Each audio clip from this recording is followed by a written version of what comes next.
কুষ্টিয়া 4 আসনের সাবেক অবৈধ নির্বাচিত এমপি সেলিম আলতাফ জজকে আজ বিজ্ঞ আদালতে একটি হত্যা মামলায় উপস্থাপন করা হয়।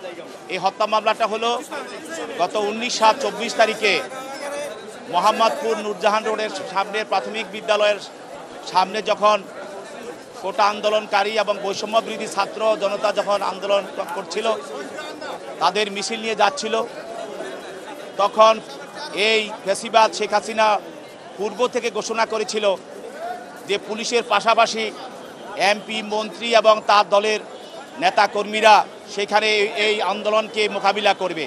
সেই হিসাবে সেলিম রেজা সহ এবং আওয়ামী নেতাকর্মীরা সেখানে দেশীয় অস্ত্রশস্ত্র সহ পুলিশের সঙ্গে উপস্থিত থেকে গুলি চালায়। এই গুলিতে এই অটোরিকশা চালক রনি নিহত হয়।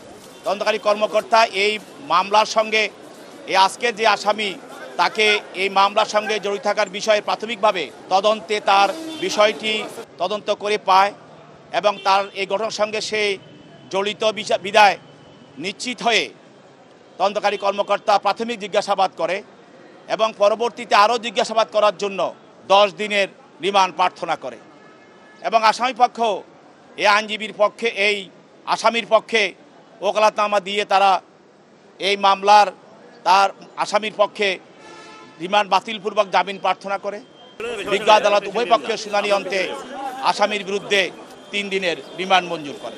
ওনার বিরুদ্ধে এলিগেশন করা হয়েছে যে একজন ছাত্র হত্যা হয়েছে, যে ছাত্রের প্রত্যক্ষ পরোক্ষ এবং ইন্ধনদাতা হিসাবে ওনার সম্পৃক্ততা রাষ্ট্রপক্ষ আনয়ন করেছে।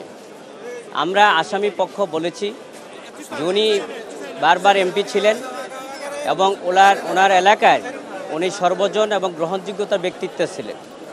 যেদিন ঘটনাটা ঘটেছিল এই ঘটনায় উনি দেশে ছিলেন না, দেশের বাইরে ছিলেন।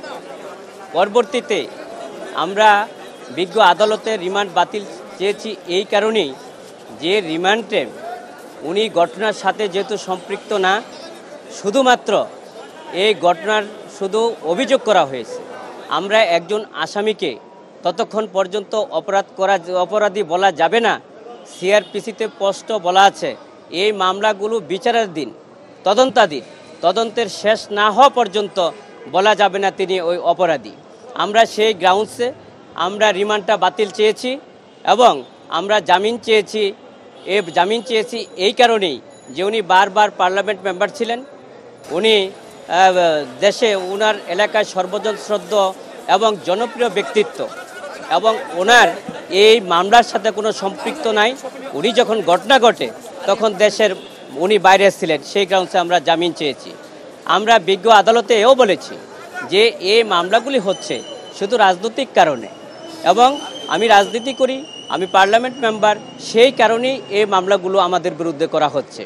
আমরা বিজ্ঞ আদালতে বলেছি যে মামলায় রিমান্ড নেওয়ার মতন কোনো উপাদান বা কোনো সংশ্লিষ্টতা নাই এবং উনি জামিন পায় সেই কারণেই যেহেতু উনি ঘটনার সময় দেশেই ছিলেন না এবং ঘটনা জানতেনও না, সেই গ্রাউন্ডসে আমরা জামিন চেয়েছি এবং আমরা বিজ্ঞ আদালতকে বলেছি যে এই মামলাটি তদন্তাধীন, তদন্তের প্রতিবেদন তদন্ত শেষ না হওয়া পর্যন্ত আমার আসামিকে বলা যাবে না সেই অপরাধী এবং এই মামলায় সম্পৃক্ততা।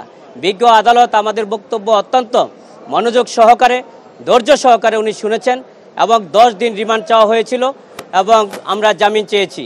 বিজ্ঞ আদালত সন্তুষ্ট হয়ে জামিন নামঞ্জুর করেছেন এবং 3 দিনের রিমান্ড মঞ্জুর করেছেন।